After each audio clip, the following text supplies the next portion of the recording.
অসমৰ প্ৰতি অসমৰ সংস্কৃতি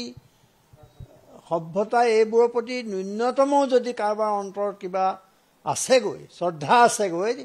সেই ব্যক্তিয়ে এই ঘটনাক তীব্ৰ ভাষাৰে গৰিহণা দিব কোনো ইয়াক দেশপ্ৰেমী মানুহে সমৰ্থন কৰিব নোৱাৰে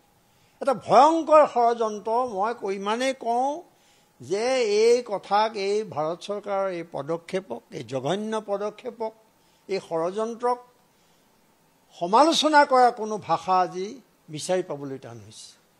এখন চৰকাৰে কি কৰা নাই এখন চৰকাৰে জাতি মাটি ভেটি এইবিলাকৰ শ্লোগান দি ক্ষমতাত বহা এখন চৰকাৰে প্ৰতিটো পদক্ষেপত অসমীয়া জাতিক